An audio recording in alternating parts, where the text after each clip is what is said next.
Bill அப்படின்னு பார்த்தோன்னா 2 types of bill இருக்குது. பில் அப்படின்றது ஒரு சட்டம் கொண்டு வரதுக்கு முன்னாடி அந்த சட்டத்தை பற்றி அந்த ஒரு பில் சட்ட முன்வரைவு அப்படின்னு சொல்லுவாங்க. அந்த ஒரு பில் தாக்கல் செய்வாங்க. அது எவ்வளோ பெரும்பான்மை 3 விதமான ஏற்றுக்கொள்ளும் வழிகள் இருக்குது. அந்த சட்டத்தை ஒரு சட்டமாக கொண்டு வரதுக்கு முன்னாடி அதை வந்து தனி பெரும்பான்மையோடு ஏற்றுக்கலாம், சிறப்பு பெரும்பான்மை சிம்பிள் மெஜாரிட்டி, இல்லைன்னா வந்து ஸ்பெஷல் மெஜாரிட்டி. அப்படி இல்லைன்னா அந்த ஸ்பெஷல் மெஜாரிட்டியோட மாநிலங்களோட ஒப்புதல் அதனோட நாடாளுமன்றத்தில் ஏற்றுக்க முடியும். அப்படிப்பட்டது தான் இந்த bill. So 2 types of bill இருக்குது. ஒன்று வந்து மணி பில், இன்னொன்று வந்து நான் மணி பில் அப்படின்றது. நான் மணி பில்லை வந்து ஒரு ஆர்டினரி பில் அப்படின்னு நம்ம சொல்லலாம். அப்படி இல்லைன்னா பப்ளிக் பில்ஸ் அப்படின்னு சொல்லலாம். பொதுவாக இல்லைன்னா சாதாரணமான ஒரு பில் அப்படின்னு நம்ம எடுத்துக்கலாம். மணி பில் பற்றி சொல்லக்கூடிய ஆர்டிக்கிள் வந்து ஆர்டிக்கிள் நம்பர் 110. இந்த 110 அடிப்படையில் தான் நம்ம லோக்சபாவில் ஒரு மணி பில்லை இன்ட்ரடியூஸ் பண்ணுவாங்க. So it is only introduced in Lok Sabha. Money பில்லை வந்து லோக்சபாவில் மட்டும்தான் இன்ட்ரடியூஸ் பண்ண முடியும், ராஜ்யசபாவில் பண்ண முடியாது. ஒரு மணி பில் வந்து இன்ட்ரடியூஸ் பண்ணுறதுக்கு முன்னாடி அது பற்றி வந்து சபாநாயகர் அப்படின்னு சொல்லுவோம்ல, சேர்மேன் அப்படின்னு சொல்லக்கூடியவர்கிட்ட மக்களவை சபாநாயகர்கிட்ட அனுமதி வாங்கிட்டு தான் நம்ம அந்த மணி பில்லை எங்கே பண்ண லோக்சபையில் அதை வந்து கொண்டு வர முடியும். அந்த ராஜ்யசபாவுக்கு வந்து மணி பில்லில் எந்த விதமான ரைட்ஸும் கிடையாது. ஏன் அப்படின்னு பார்த்தோன்னா, மணி பில் வந்து லோக்சபா மட்டும்தான் சார்ந்து இருக்கும். லோக்சபாவில் என்ன முடிவெடுக்கிறாங்களோ அது மட்டும்தான் வந்து ஃபைனல் ஆகும். லோக்சபாவில் முடிச்சுட்டு ராஜ்யசபாவுக்கு அந்த மணி பில்லை அனுப்பும்போது ஒரு 14 நாள் டைம் கொடுப்பாங்க. அந்த 14 நாள் டைமுக்குள்ளே ராஜ்யசபாவில் என்ன பண்ணணும் அப்படின்னு பார்த்தோன்னா, அவங்க அதை பற்றி விவாதிக்கலாம், இல்லைன்னா அதில் ஏதாச்சும் திருத்தங்கள் இருந்தால் அந்த திருத்தங்களை இது பண்ணலாம், இதுமாரி இதை மாற்றணும் அப்படின்ற ஆலோசனை வழங்கலாம். ஆனால் அதனை என்ன பண்ண முடியாது, டிக்ளைன் பண்ண முடியாது. ஸோ வந்து இதை நிராகரிக்கவோ இல்லைன்னா அதை வந்து அவங்களே மாற்றவோ அவங்களுக்கு எந்த விதமான ரைட்ஸும் கிடையாது.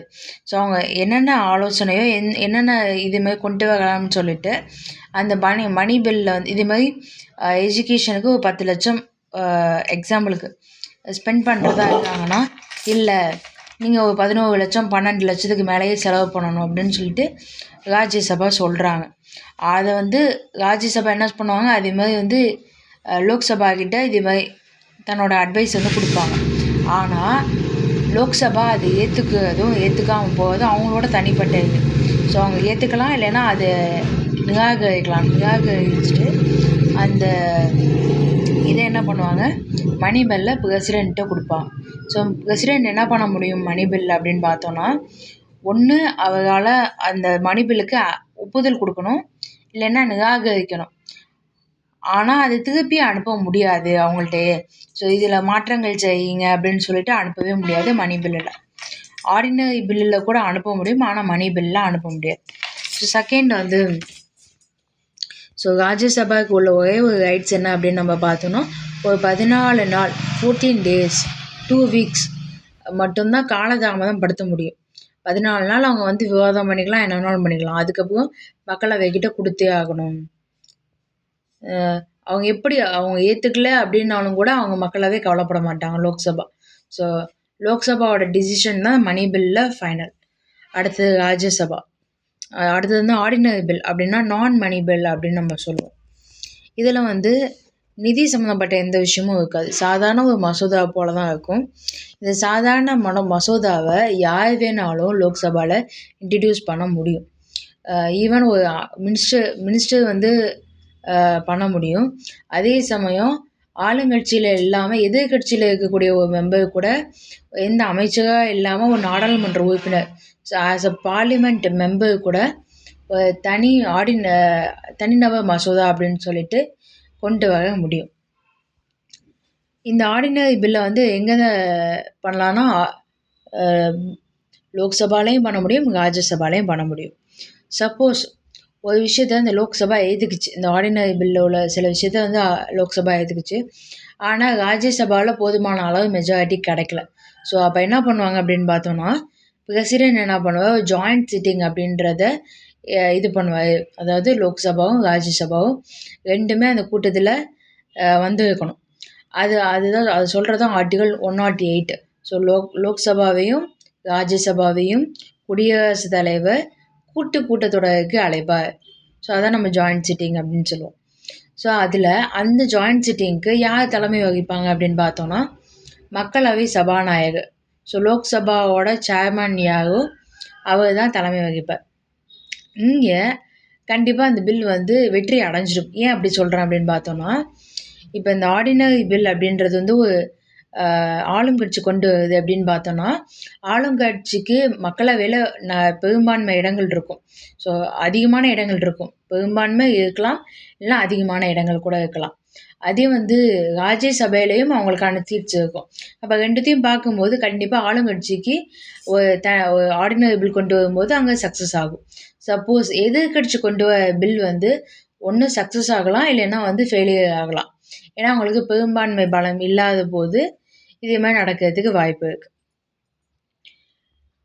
இதுக்கு அடுத்தது அந்த ஆர்டினரி பில் வந்து பிரசிடென்ட்டு அனுப்பப்படும். ஸோ இப்போ குடியரசுத் தலைவர்கிட்ட அனுப்புவாங்க, ஒப்புதல் இவங்கள்ட்டெல்லாம் வாங்கினதுக்கு அப்புறமா. அந்த ஒப்புதலுக்கு குடியரசுத் தலைவர் ஏற்றுக்கலாம், இல்லைன்னா இல்லை அப்படின்னு சொல்லிட்டு நிராகரிக்கலாம். அப்படி இல்லைன்னா இவங்கள்ட்டே திருப்பி அனுப்பலாம்.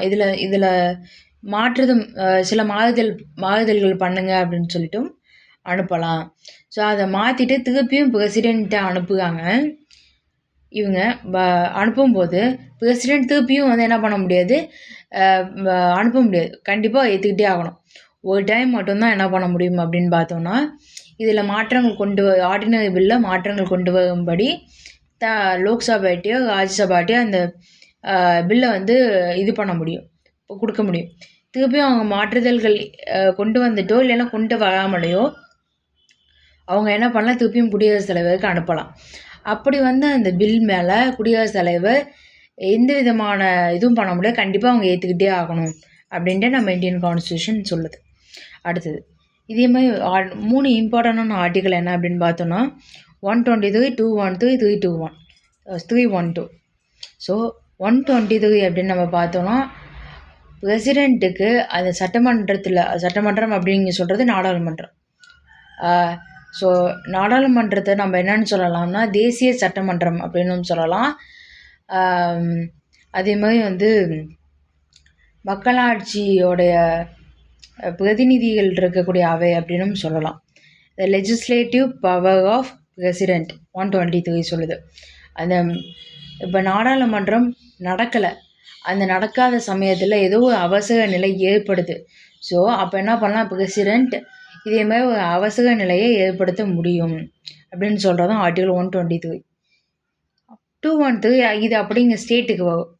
ஸ்டேட்டில் ஒரு லெஜிஸ்லேட்டிவ் அசம்பிளி இல்லாதப்ப அப்போ legislative power of governor. So இதே மாதிரி ஃபார் எக்ஸாம்பிள் ஜல்லிக்கட்டு இஷ்யூ நடந்தபோது அங்கே வந்து கூட்டத்தொடரோ இல்லைன்னா அங்கே இது அசம்பிளி நடக்கலை. அப்போ என்ன பண்ணாங்க, ஆர்டினன்ஸ் கொண்டு வந்தாங்க. ஓகே, ஆர்டினன்ஸ் வந்து ஒரு 60 days கிட்ட, ஒரு 60 நாள் அல்லது 6 மாதம் கிட்ட வந்து போட முடியும். அதே மாதிரி கொண்டு வந்தாங்க. அதே மாதிரி தான் அதிகாரம் உண்டு.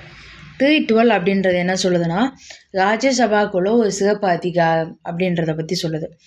312 வந்து என்ன அப்படின்னு பார்த்தோன்னா, it can authorise the parliament to make a law or to create new all Indian service commission to both centre and states. ஏற்கனவே யூபிஎஸ்சி அப்படின்றது ஒன்று இருக்குது. ஸோ யூபிஎஸ்சி அப்படின்றது என்னென்னா, சென்ட்ரலுக்கும் ஸ்டேட்டுக்கும் தேவையான எல்லா பணியாளர்களையும் தேர்வு செய்யக்கூடிய ஒரு அமைப்பு தான் யூபிஎஸ்சி. சப்போஸ் இன்னொன்று இதே போல் ஒரு இது வேணும் அப்படின்னு நினச்சாங்கன்னா, இப்போ ஃபார் எக்ஸாம்பிள் சிவில் சர்வீஸுக்கு தான் யூபிஎஸ்சி நடக்குதா, அதுக்கடுத்தது வந்து இப்போ நீதிபதிகள் தேர்ந்தெடுக்கிறதுக்கும் அப்படின்னு வச்சாங்கன்னா வைங்களேன். ஸோ அதே மாதிரி ஒரு ஆல் இண்டியா சர்வீஸ் கமிஷன் அப்படின்ற ஒன்றை எது கொண்டு வர முடியும், ராஜ்யசபாவுக்கு அந்த ரைட்ஸ் இருக்குது. இதே மாதிரி கொண்டு வரதுக்கு சிறப்பு அதிகாரம் உண்டு.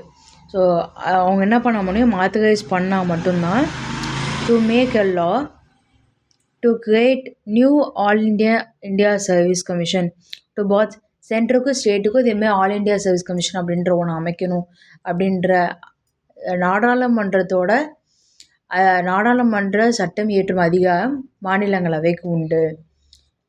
ஸோ ஏன்னா இது ஏன் வந்து சென்ட்ருக்கு மட்டும் மக்களவை மட்டுமே இதை செய்ய முடியாது, ஏன் அப்படின்னு பார்த்தோன்னா இது பொதுவானது. ஏன்னா நம்ம வந்து கூட்டாட்சி தத்துவத்தின் அடிப்படையில் தான் நம்ம செயல்பட்டுருக்கோம். அப்போ இது மாநிலங்களவை கையில் இருக்கும்போது தான் இது மாநிலத்துக்கும் தேவை, மத்திய அரசுக்கும் தேவை. ஸோ அதனால் ரெண்டுத்துக்கும் பொதுவாக ஒன்று ஏற்படுத்துவது இந்த ஆர்டிகிள் 312 படி ராஜ்யசபாவுக்கு கொஞ்சம் அதிகமான ரைட்ஸு கொடுக்குது.